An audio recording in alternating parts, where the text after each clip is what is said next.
What was the casualties that the Indian Army faced? My question remains, why such a big cost of 527 lives lost? Action happened immediately. The formations were moved, that they were captured, tortured, killed. The aim was to cut off Kashmir at that stage. If you were to orchestrate this war differently, what would you do, sir? Are we saying we've got the best weapon systems, we've got best surveillance systems, therefore we don't have to step out of our bunkers? Basic tactics should never be forgotten.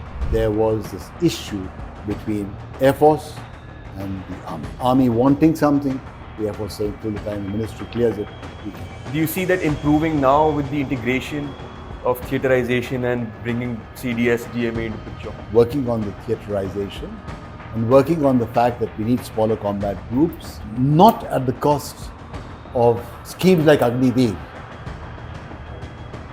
July 2024 is a special month. India is celebrating 25 years of the Kargil War victory in 1999. But it wasn't all colorful. There were a lot of shortcomings and learnings from the war. That is why I bring to you Brigadier Rajiv Williams, who's handling the media interaction at the time of the conflict, uncovers a lot of unheard stories from the war in 99 and highlights the learning for future conflicts. Let this episode be a salute to all the martyrs of the war of 99, presenting to you Brigadier Rajiv Williams.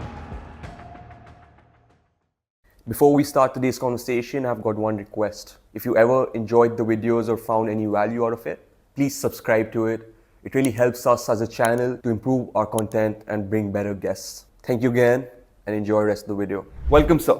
Thank you, Shivam. Thank you very much, and very generous of you to giving me such an introduction. But it's a pleasure for you to invite me and speak about a topic which is close to my heart, warfare as such. And the participation during Kargil War is very intense because I was handling at that time the media and visiting the point of contacts and with our troops, with the chief. So I know the first-hand information. This ad hoc cell that was created here in Delhi for the media purposes, but General Ray was heading it and I was there, helping out the entire process. What you managed to see in your living rooms, in your bedrooms, the war that was taking place in Kargil was actually routed through this liaison cell, the ad hoc liaison cell, which today is the PI, the Public Information System that's been created in the Army headquarters. With that intensity and connect with the Kargil War, and after a year, I took over the same brigade which was involved in Dras. So I was commanding the brigade, 56 Mountain Brigade, for 2 years. So walked all those heights of Toroling and Tiger Hill, 5875 and 5165, knowing about 5353, etc. So everything comes very clear to my mind. Right. And that is why I bring to you here and want to understand more. But I'm really intrigued about understanding from you, since you have been reading about it the last 25 years, been writing about it. And during 99, you were really there on the ground as well, trying to get the news from the operation to New Delhi. And so what's the first thing that comes to your mind when you hear the word Kargil? See, Kargil brings back memories which were not very good at the time of 99. It's 25 years because that's the time when the limited war, so as to say as it was coined, the limited war took place around Kargil. But I'd like to make a mention to you, now that we are focusing on the Kargil operations. I have the experience of 1971 war as a second lieutenant straight from the Indian Military Academy. We went to the battle. So our course is called Baptized in War, especially we infantry guys. We went straight on to the Shakargarh sector, the belt. And when the balloon went up on the 3rd of December, we actually went across in that bulge of Lassiyan Bulge. And I saw war. That was the last war which was ever fought so far, which many today have never been, no one today has really had that experience of the Army, Navy and the Air Force together launching a war. And after that experience, I had this experience in Siachen, where my battalion, 8 Jammu and Kashmir Light Infantry, was given the task of capturing Qaid Post at an altitude of 21,143 feet in Siachen Glacier, which dominated the entire area, and from where there was a lot of nuisance value that was being created because they would intercept our movements, physical movements, helicopter movements, all supplies at the temperatures of minus 40 degrees. That's the task that was given to 8 Jackalai, and Op Rajiv was launched for the capture of this Qaid post, which was done after 3 days from 23rd to the 26th of June 1987 under Op Rajiv. And we captured that post, renamed Bana Top, where Bana Singh got the Paramveer Chakra. And then 3 months later, Musharraf, then as a brigadier, launched an attack on us with 3-4 GR and 8 Jackalite together, rescinded that attack, blocked it, blunted it, and caused many casualties on the enemy. So with that as a backdrop, Kargil was the next operation. Right. Besides, of course, the terrorists, counter-terrorist operations in which we have been exposed to both in the northeast as also in the area of Kashmir and Jammu and regions around the area of Poonch and Bhadrawa, Kishtwar. So when I came to the Kargil, it was an operation with a limited war. It was a pre-war, war and post-war. There are 3 phases which must be understood. I believe all the 3 phases are equally important. It's not the question of failures or winnings. Winnings are at a big cost.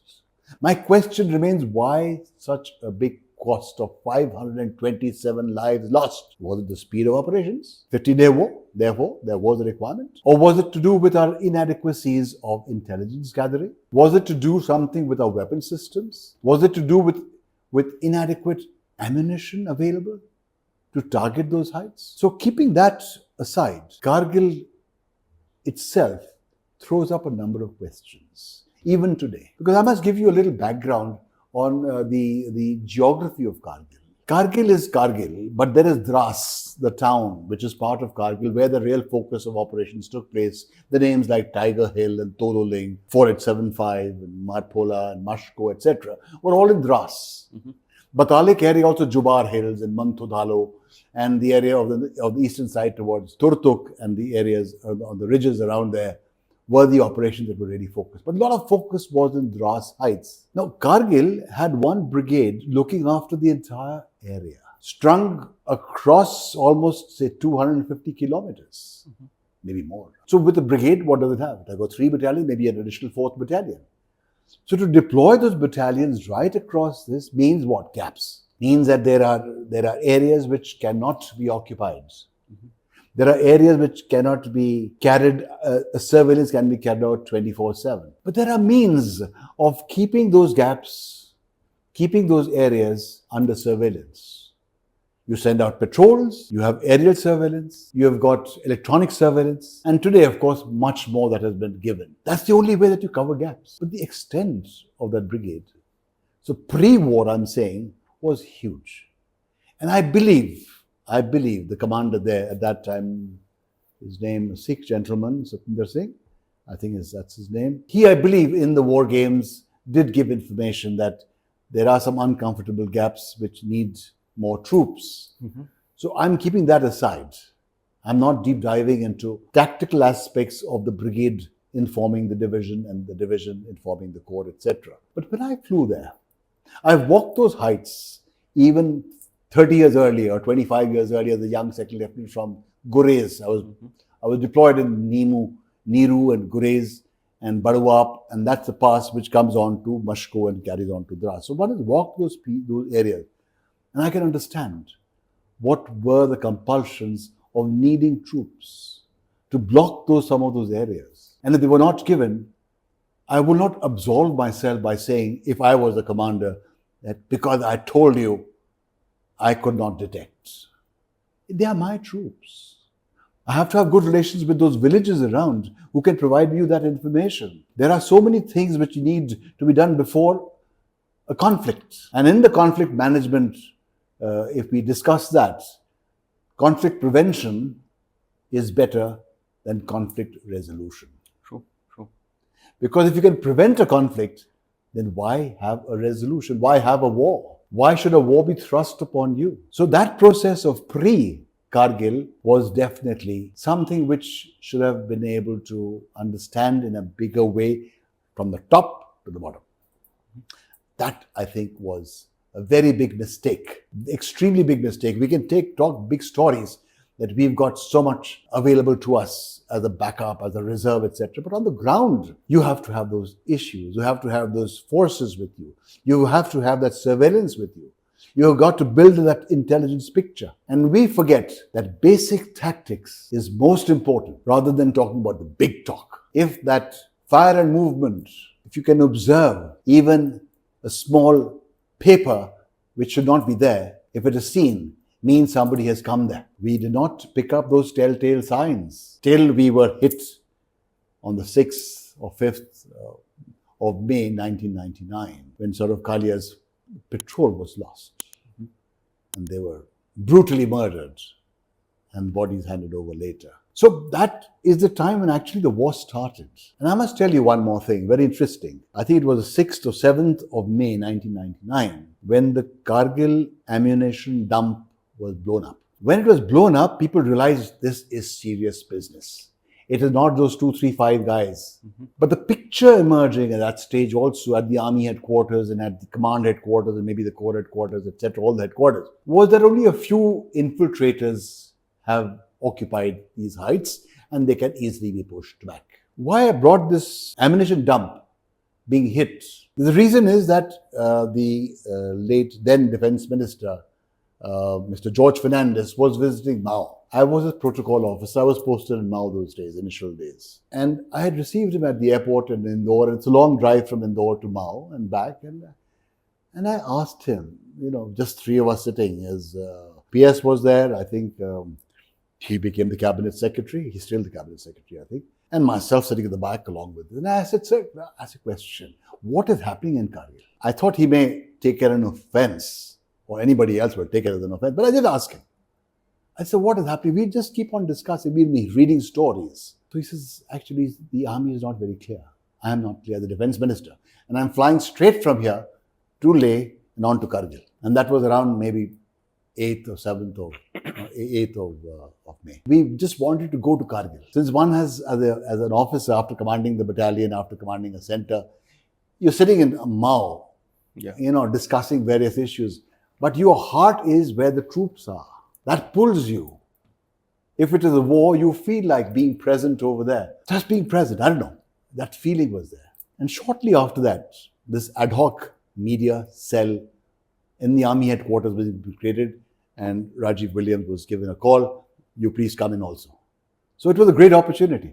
Then I saw the war. So it was pre-war, the war itself. But the pre-war and the war, I'd like to share that there were the seriousness. Why was the seriousness not felt at that stage? The army chief, General V.P. Malik, great guy, was away to Poland when this war or warlike situation was developing. And I'm sitting on this podcast and I've been very close to him also during the Kargil War. I thought that when this initial bubble, not the balloon, just the bubble, was observed, maybe if he had delayed his trip later, instead of leaving on the 11th or 10th of May, could have been after 3 weeks or 4 weeks or whatever. The second thing, the army commander was also not present. He was away in Pune at that stage. The corps commander must have been, and so the div commander, etc. I'm not going into details, but I'm just the seriousness of the initial bubble perhaps was missing at that stage because inadequate information. Today we are saying that the RAW did not give us and there was no coordinated effort.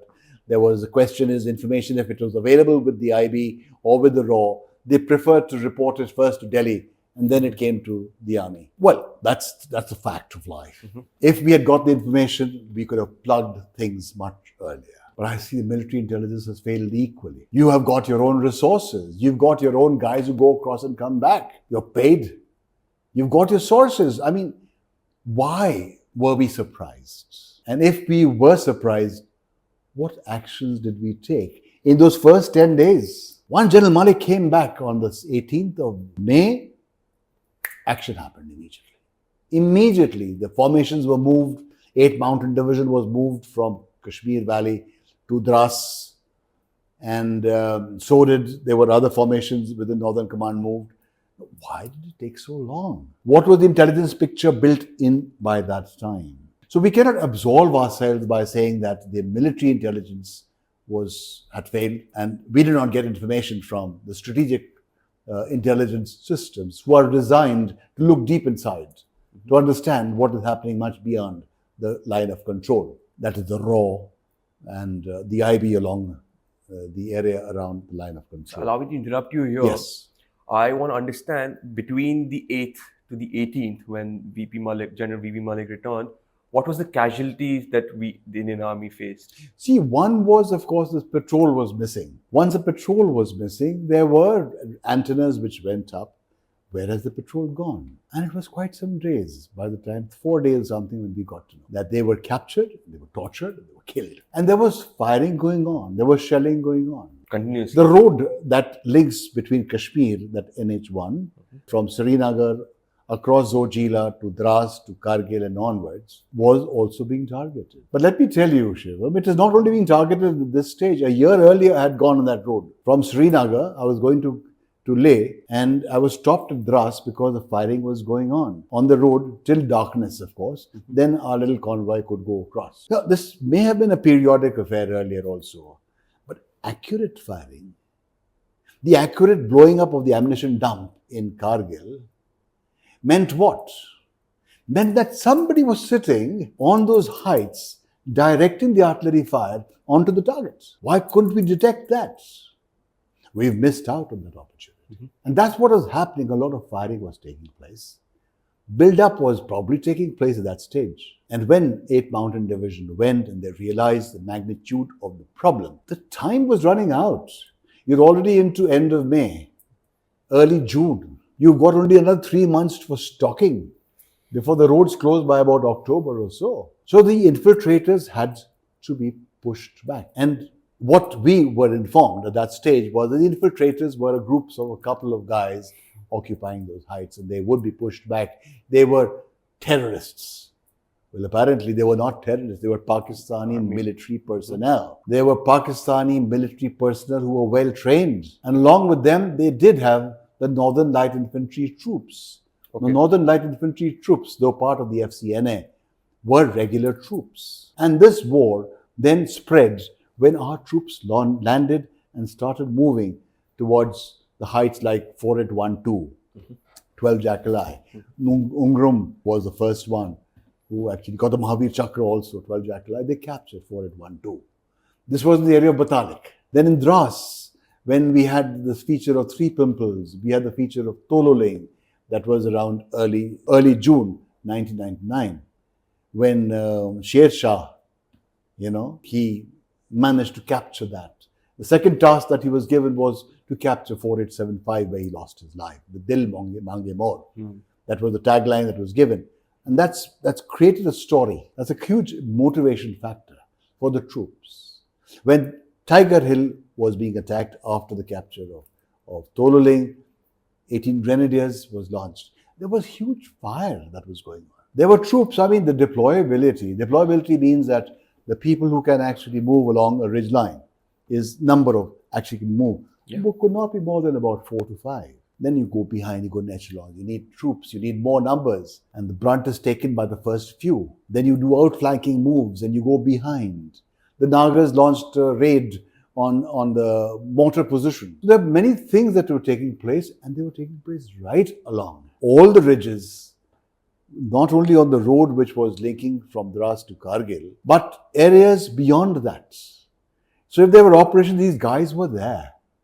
And these guys had heavy weapons. And Air Force might claim victory. The artillery may claim victory. It's after all the infantry which has the victory on their feet. Because you have to walk, kill, make an effort, capture.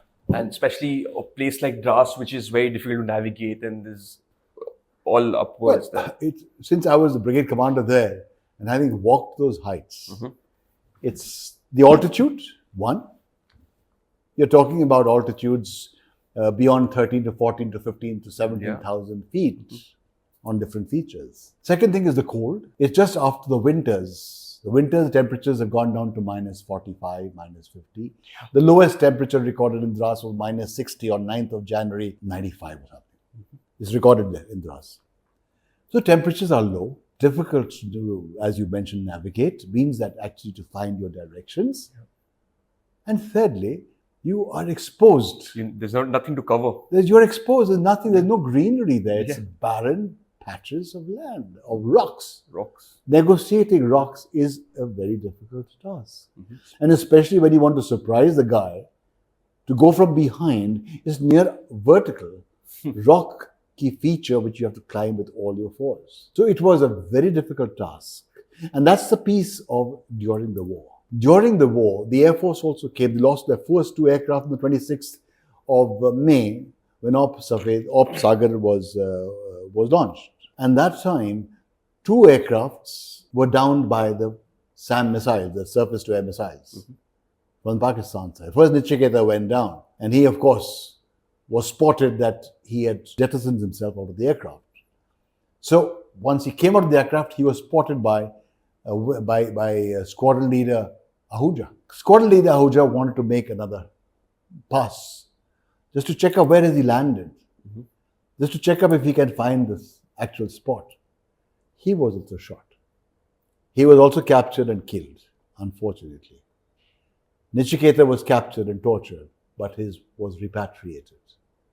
So they lost 2 aircrafts on that very day itself, on the first slide. And mind you, when you're flying at that speed, to pinpoint a bunker, to pinpoint a small ammunition point is extremely difficult.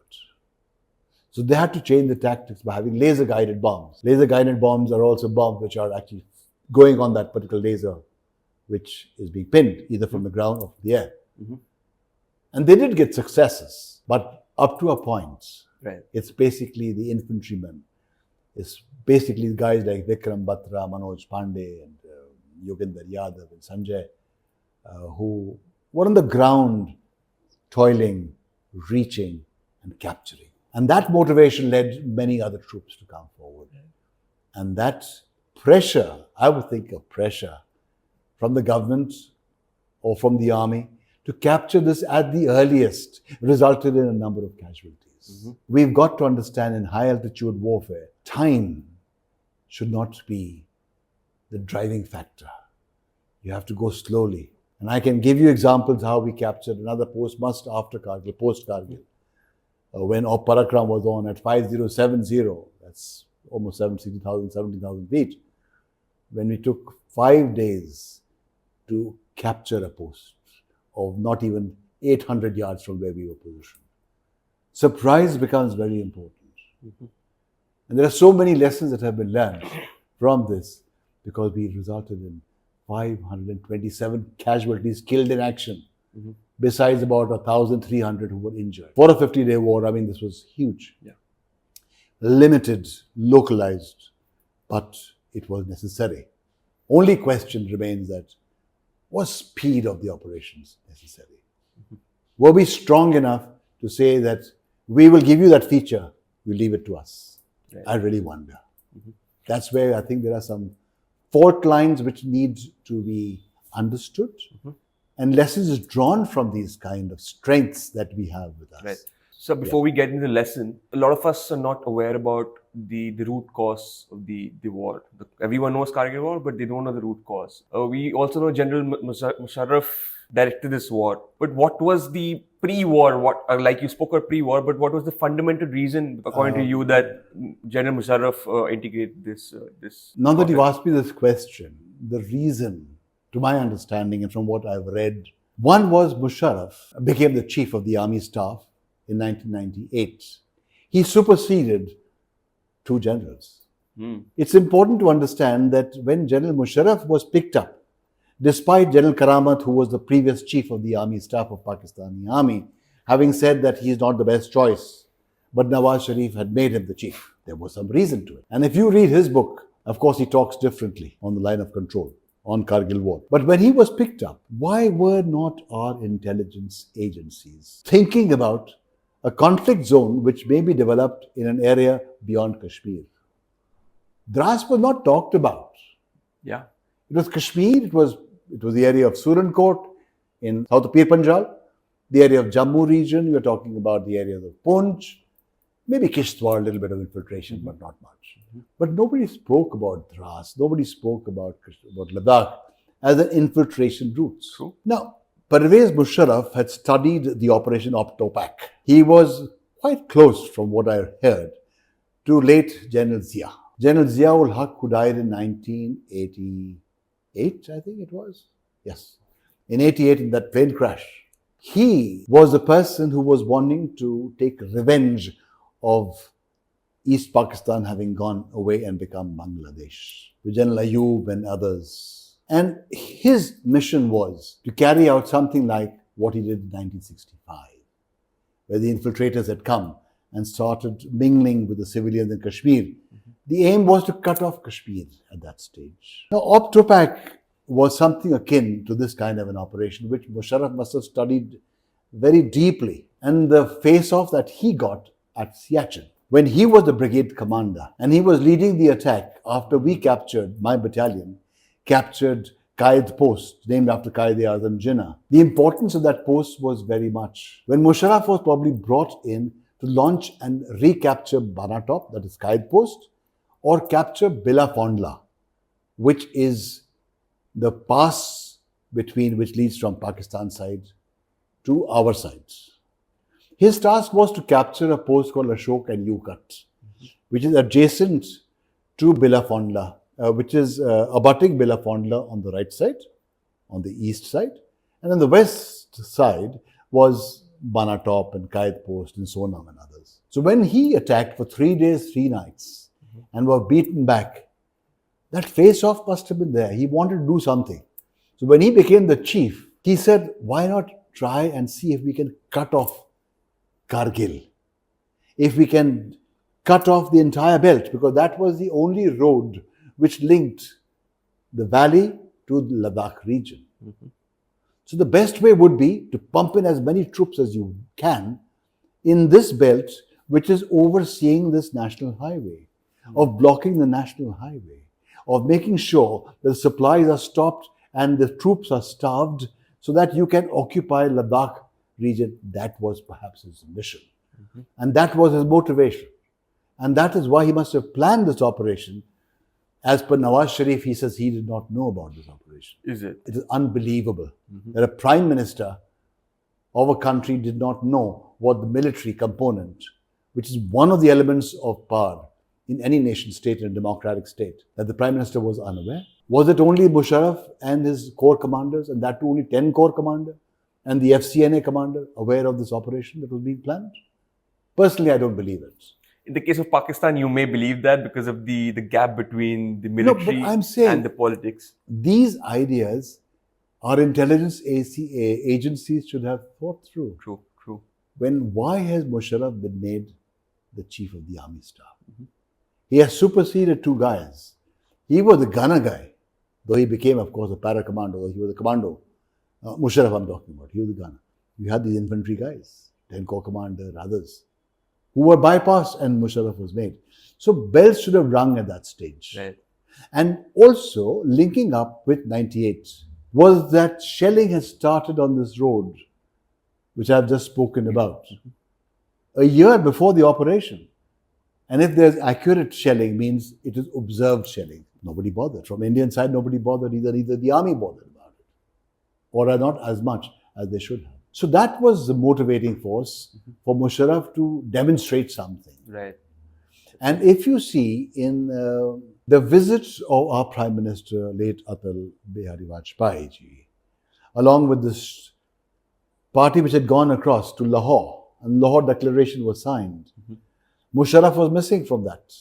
Normally the Chief of the Army Staff is very much present. He was not in that group with the group of ministers which had received and when the declaration was signed. But the next day, if you see, there was a clipping, as I remember very clearly, when Musharraf had come to this meeting after Atal Bihari Vajpayee ji had left, or perhaps he was still there. His sleeves were rolled up 3/4. Demeanor of that general was that I couldn't be bothered about you. It's important to identify the body language. Absolutely. And we as young colonels or young officers, comparatively at that stage, not young officers, but young colonels, I picked that up over the television, that this guy is a good guy. I mean, he's strong. But the intelligence guys should have picked it up differently also, that he's strong in front of his own prime minister, in front of the prime minister of India who's visiting, or the delegation that is visiting. The body language was different. And that's why I think, and I don't subscribe to the fact that Mr. Nawaz Sharif was totally unaware of what was happening when he was at Lahore, or what was happening in the FCNA area, or the area of Dras, Kargil and Batale. So that is why I thought this question that you asked me take it back to his becoming the chief, and thereafter, of course, engagement pattern. That's a great perspective because I don't think a lot of people are aware about it.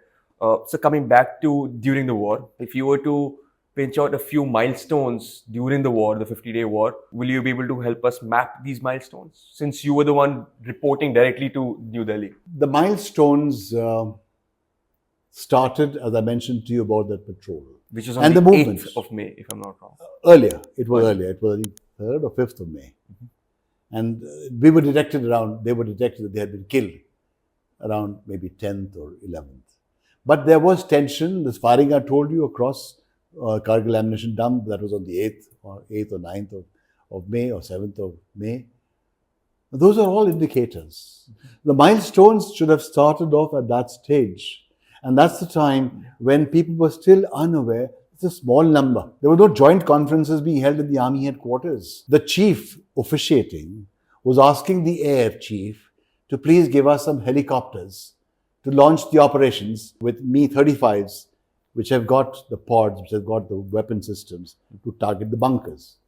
And that was denied by the air chief because that needed the clearance from the government. So there was issues around that. And you read the books which have been given, even Tipnes's record, he's given these. But I still don't subscribe to the fact that why should we depend on another service so much when we've been surprised? We've got to take action. Yeah. That action was delayed by too many weeks. As I mentioned to you, when General Malik came back from Poland, real action is when it took place. And this cell that we had created in Delhi, we knew then exactly what was happening. The briefings were there, held at the MO Directorate, we were there. And the first few weeks were very humbling to understand that why are we so much at sea? Confused that we were really. But gradually we got to know. So the milestone was a movement of troops of 8th Mountain Division to Matayan, that was a little away from Dras, where the acclimatization took place, and the equipment was probably built up, and the artillery weapon systems were moved up, Bofors were moved up. But it took almost about 3 weeks to do all that before the operations were launched in the first week of June, 3rd of June, when Tololing went in, and 8th of June, I think, Batalik was, Sector 4812 was captured by 12 Jacali. And there was, of course, these operations right across the line of control. So that period, the defining moment was when the troops built up took place. And 3 Division, which was responsible for the entire sector, entire area, then started mobilizing and realizing that their priorities were different till that stage. Their priorities, I would not like to speak on this podcast, but you can read about it, was something to do with making a zoo and capturing or catching wildlife, etc. When these guys were sitting, at least to my way of thinking, and I would not quite agree with the official line that everybody has taken, that they had occupied these heights a few weeks before the launch of the attack. Having walked over Tololing, having walked over Tiger Hill, having walked over 4875, the line of stones that have been created, the sanghars that have been created, the bunkers, I would say, are not cemented there, but they are made out of those stones, huge bricks, cannot be done in a matter of days when the snow was just melting. This must have been done months before the winter and left thereafter. Maybe they came and occupied later. That is my perspective. Again, pre-war and post-war are 3 important phases. I fight, I capture, I become a casualty, I moved out. But the guys who stay back after the war understand why did this happen? How were these features captured? The degree of difficulty, and how are they to be maintained? And how do you maintain those posts? How do you actually reach out, and those tracks that have to be made, and the ammunition that is required to be built in, and the stores that need to reach there to make your bunkers stronger, and why all the features at that stage were not captured. Why I'm saying this, why all those features were not captured. One feature still stands out, it's still held by Pakistan, 0.5353. It's an eyesore, an absolute eyesore. We are occupying both sides, but this guy is still sitting there. He is observing a road which has been constructed from Dras going on towards Kargil from the other side. So there are these things that are post-war that we examine, analyze. And that's equally important. It's 25 years now. We've got to ensure the security of our area is a sacred task given to us in whatever format, even those irritants that are still there. So I think we've got to understand that it's not only the speed of operations, it's a question of the wherewithal of the operations. I noticed this, we never learn. From 62 war, we have not learned that there was a requirement of building up our equipment system, of having adequate equipment system. We face that same thing in Seattle. We have faced the same thing in Kargil. And even now, of course, there's been a lot of investment into the equipment part. And I'm sure there will never be another Kargil. Sir, you mentioned about the miscommunication between the Air Force and the Army when they had speculated the requirement for helicopter. Do you see that improving now with the integration of theaterization and bringing CDS, DMA into picture? See, the Kargil Review Committee after the operations was set up, and the first thing was that the CDS is required for doing all this joint warfare. It took almost about 20 years, 22 years, when the CDS actually was appointed, and late General Rawat became the first CDS. And now, of course, with General Chauhan, working on the theaterization and working on the fact that we need smaller combat groups, not at the cost of schemes like Agniveer, where you're not getting the... For 3 years, you have not been able to recruit anybody during the COVID period. And then you say that we've been able to sustain ourselves, therefore we don't need such a large army. On the ground, where are the wars fought? They are fought up in the mountains. You need troops. How can you say that a depleted strength, we're already short of, I don't know how many lakhs of personnel, because 60, 80,000 people are retiring every year. Agniveer, the last 3 years, I think 40,000 or something have been recruited, and some 25% are going to be kept back, and other guys, thank you very much. You see the gap. And you say because we need money to sustain the army, to buy equipment, to manage the pensions. Is that the cause? Please, whoever is watching, I think it's something much beyond that. Let us not, we don't bother about what the corporate sector is being paid on. Yeah. When I was in Siachen, we got 325 rupees as the allowance, which today is maybe 30,000 rupees. We didn't even know about it. But we were there, the most difficult areas. If that be so, our motivation is what? Our motivation is the troops, our izzat of the battalion. That is the driving force. Daag nahi lagna chahiye hamari battalion ke operation. That boy who looks up to you has to be supported. Yeah. That connect has to be made. And that is the critical element in the military, which we should never lose. Going on further, Shivam, I mean, when I said that it's the internal dynamics that you have to be concerned about the people, you got to be equally concerned about the civil population. There has to be a rapprochement, there has to be a relationship between the military and civil, as between the military and the military, meaning the Air Force, the Navy and the Army. You have to have jointmanship here, but you have to have also some linkages with the civilians, because they are the ones who will provide you the information. And if you have a chasm between the military and the civil, many Kargils will take place, because they will not give you the information. They will be scared of you. Kargil, the first guys were the shepherds who came and told the camp that there are some unfamiliar faces there. And they were shunned away. Please mind your business, don't you ever come here again. Now that is the system that we are following. Then you can be assured that the places where the graziers go, where you don't go, you will be losing out on the information that can be provided to you. And the locals also, you have to do some projects for them. Sadbhavna became a very big project in 14 Corps in the area of Dras and Kargil and Batalik. Because you won their hearts and minds. Winning Hearts and WAM campaign is very important in J&K also. Now, of course, different, but Kashmir, Union Territory now, it was equally important. And so was the northeast side. Op Savage was there, and Op Good Samaritan, etc. So you have to have the civil population with you to make sure that they give you the opportunity to work independently by providing you the information. And the same thing, if I go back on the corporate sector, it's similar kind of a thing. And I'll talk to you about a little later when you ask me that question on the corporate world.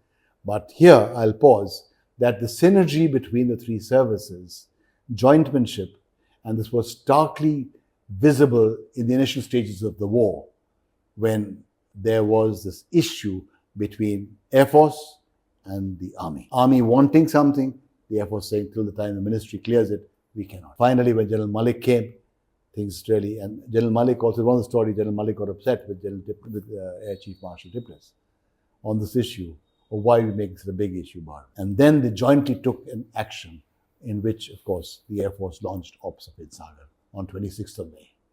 And it was a joint effort. Yeah. Right. So, one thing I'm really proud of, and maybe you can correct me if I'm anywhere wrong there, is the ethical warfare that we fought in terms of cremating a lot of Pakistani Jawans at the end of the war. What is your take on that, sir? Just a little change of direction. No, it's not change of direction. It's a very important point that you've touched upon. And I'll go back a little again. I'll go back to theatre. You know, our patrol of Rajiv was named after late Rajiv Pandey, second lieutenant, captain, Bangyadabad. They were killed. All of the patrol was killed just below Qaid post. Their bodies lay there till the time we captured it a month later. The boys' watch was still ticking, Rajiv Pandey's. Weapons were still intact. The Pakistani troops who were sitting not even 50 yards ahead did not have any decency of even coming and, at least taking away the dead bodies or repatriating them. They did not. When we captured Qaid posts, and there were 6 bodies lying over there, including of Subedar Attar. He was from the Shaheen company of the SSGs, the commandos, para-commandos, and along with the 5 bodies were there. After we've captured this post, the first direction that we got from the army headquarters was to make sure that the bodies are brought down of Pakistani soldiers and repatriated via Kargil. Our bodies were still there. The repatriation meant what? Bringing those 1,500 feet down, ice wall, and then moving them from the helicopter and flying them to base camp, and from base camp going to Partapur, from Partapur to Kargil. Now, that priority was given that their bodies will be brought down first. So we were very particular. The Indian Army has been extremely particular of respecting the bodies. Wow. It's only after that the bodies that were lying there in that stretch of 250 yards stretch, hardly 50 yards from the top of Qaid post, that the bodies were brought down around the 8th of July. Now, with that backdrop, here we come to Kargil. Kargil, when we talked about the bodies are that of regular soldiers of NLI, Northern Light Infantry. There were bodies of so-and-so Punjab regiment of Pakistan. They said, no, we did not send any regular troops. They were all infiltrators. They're terrorists who've gone across. So we disowned them completely. And mind you, nobody also knows about, very few of us know about this, that when this message was sent across, this guy is from the area of Punjab, from Punjab regiment, but he's from Punjab. Musharraf was a Punjabi, Mujahid. And this guy who was killed, I don't remember his name, but that's the time when they accepted repatriation of the body. Because it was a Punjabi who was taken back. And then, of course, there were other bodies that were taken. Some of them were taken back and some of them were cremated. With all respects, with the Maulvi having been brought to Dras and the cremation done at Dras. And we've got videos on that. Yeah. Oh yeah, absolutely. We've got videos of that. And the first prisoner of war who was captured by 12 Jackal was Inayat Ali. I still remember his name. Because he was brought to Delhi. He had his left eye or right eye very badly damaged, bandaged up. And he was the first prisoner of war who was taken to the hospital, base hospital, where he did a bit of interrogation. It's on record. And the first thing he said, Saab, nobody is bothered about us from Pakistan side. Nobody is bothered, our leadership is just not there. We were just sent without even adequate information. So there was a lot of importance always, all through. Even the 71 war, 93,000 prisoners have been returned to Pakistan. It was a feeling that, okay, I mean, it's been a year and a half, when we used to keep hearing them over the radio, transistors. मैं number so and so हूँ, मैं ये गांव से belong करता हूँ. When they were all in prisoners of war camps, I'm saying 71.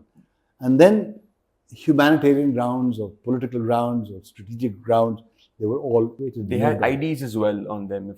So same thing happened over here in Kargil. They had IDs also, some of them were tied up with IDs. They're motivated guys, it's not that, they were very motivated. But their bodies, respects were given for those bodies which could not be taken across. But the first body taken up was from the area of Punjab. And I think it was because Musharraf himself was a Punjabi. Wow, Sam, that's so inspiring, and I feel feel great that us Indians do make sure to be ethical in terms of warfare as well. You spoke about a lot of learnings from intelligence failure to not no joiners. If you were to orchestrate this war differently, what would you do? So I would definitely, I mean, now if you look at it from the lessons point of view, is to strengthen our intelligence systems, is to make sure that what a task is given to the individual is actually carried out, not fudging the reports. That I have patrolled that area, but I'm just fudging the report and not sending anybody. Perhaps this is one of the reasons. So intelligence failure, it is the tactical level intelligence, is the responsibility of the tactical commanders.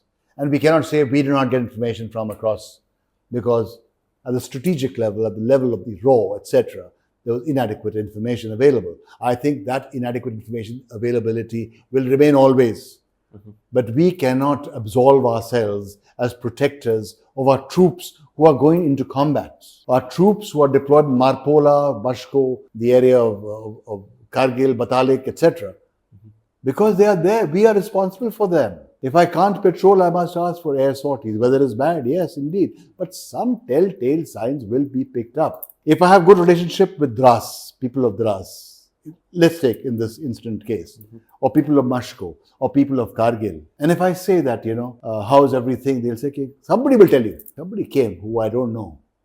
They know everybody. Yeah. Who came and picked up 10 kgs of rations. Or he picked up something else from here. Those will lead us to informations which become intelligence. True. Processed information is intelligence. That's how we need to process it. Are we, as young people, only depending on technology? Are we saying we've got the best weapon systems, we've got best surveillance systems, therefore we don't have to step out of our bunkers? Sorry.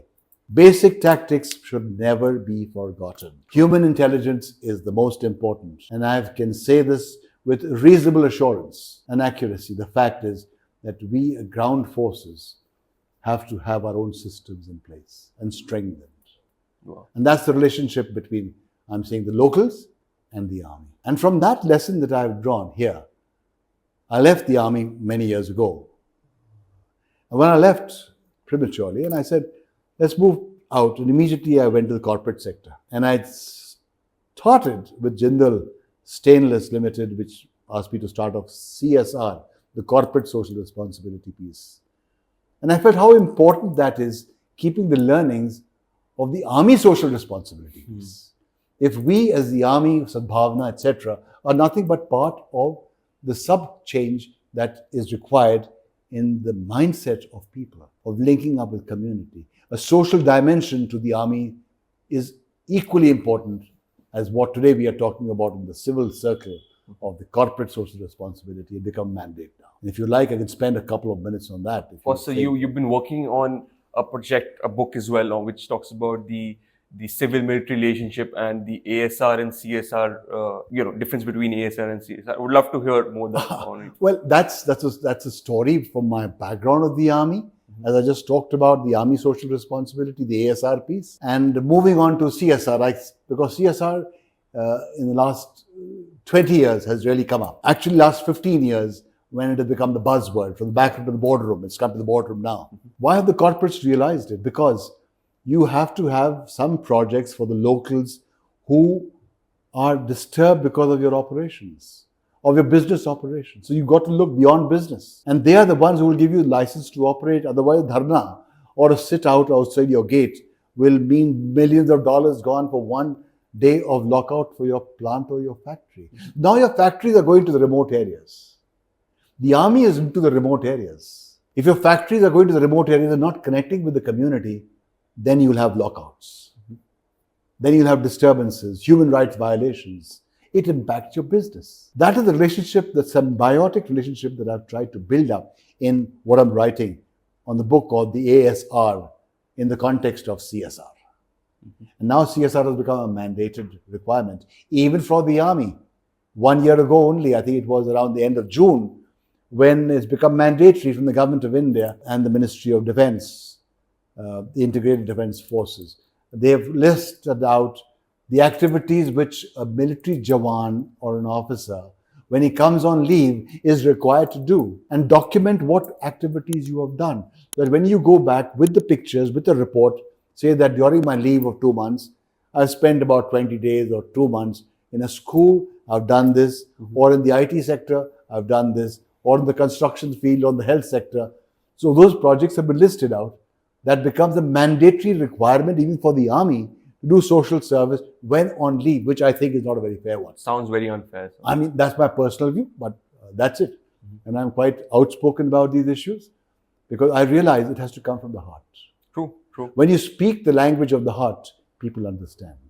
People get motivated. If you're forced, even in the army, if you're forced to do sadbhavna, you don't like it, you will not do justice. And that chasm will remain between military and it will be demotivating for the Jawan as well, because policies such as this and of course Agniveer also, which is demotivating the armed forces that we see right now. So that's what I thought I would share with you, and it's interesting how you've been able to, put various thoughts into one podcast, and it's all interrelated. It is, sir. It has got the threads from pre-war to post-war, to the responsibility with the civilians in the army, and taking that learning as we came to the corporate sector. Right.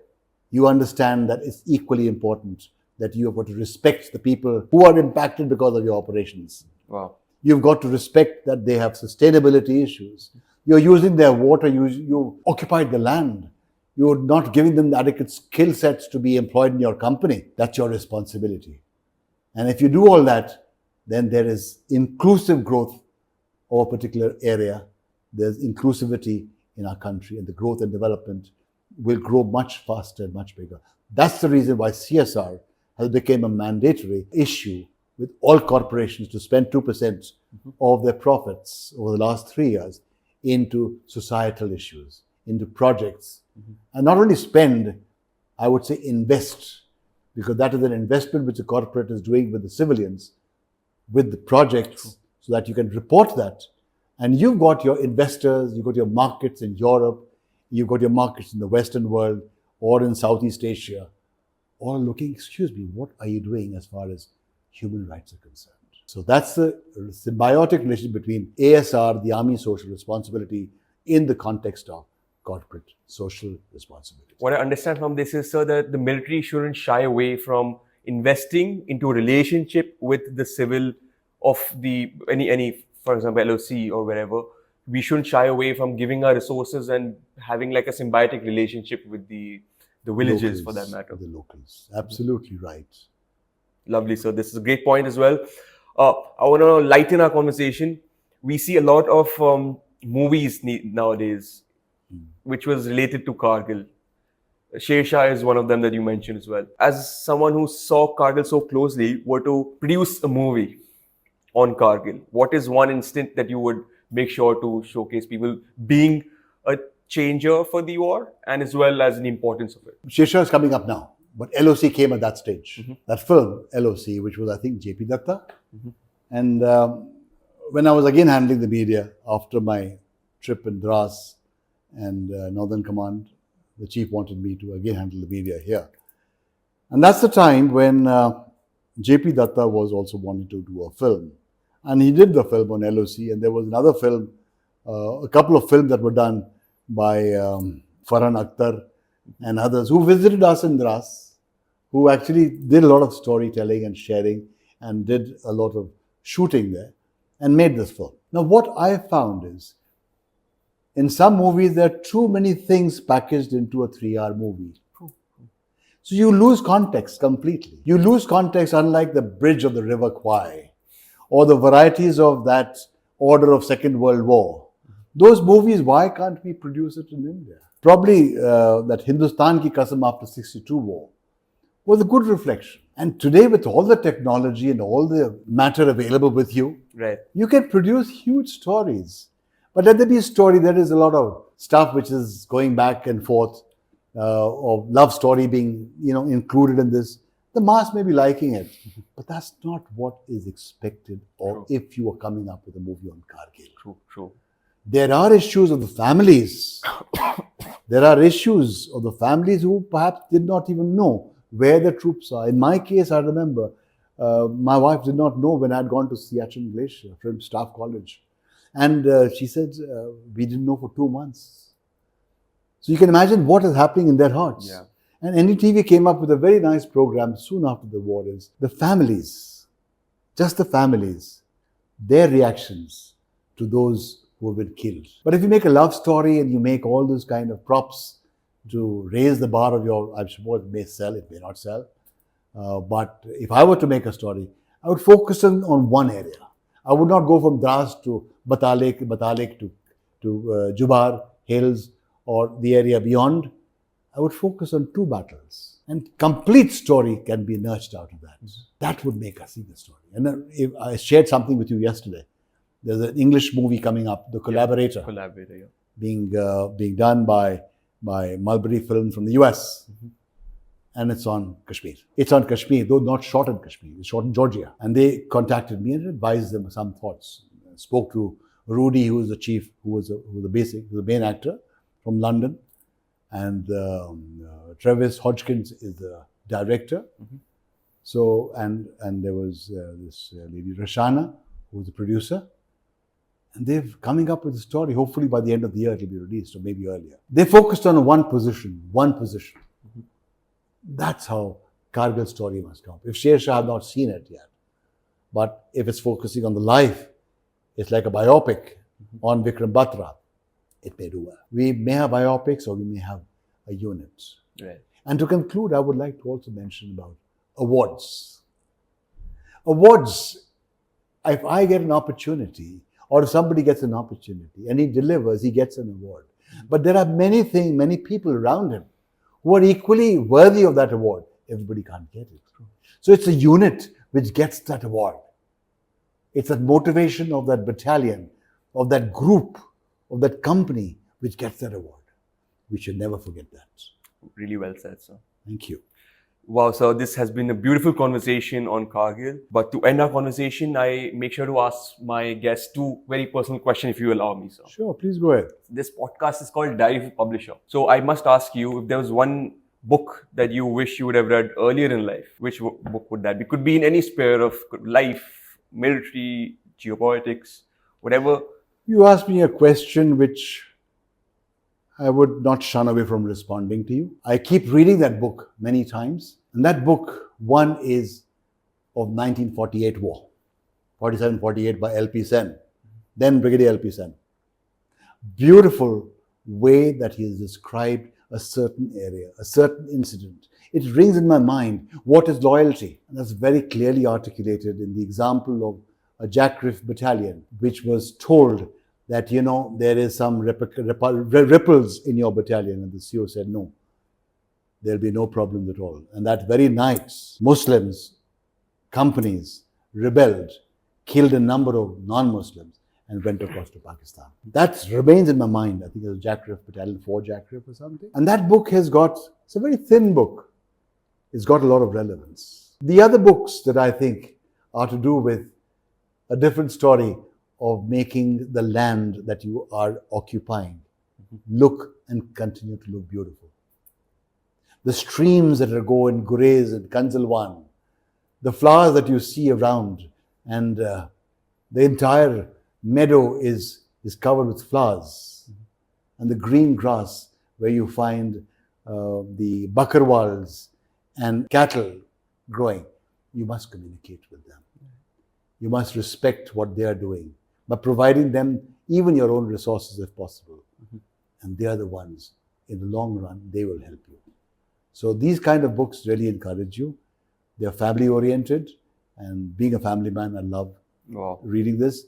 At the same time, in my book on Siachen, The Long Road to Siachen, The Question Why, I've given my personal stories of the operations in Siachen, of Op Rajiv and Op Vajra Shakti, and my wife, Vinita Williams, also has given her story, how she felt. Wow.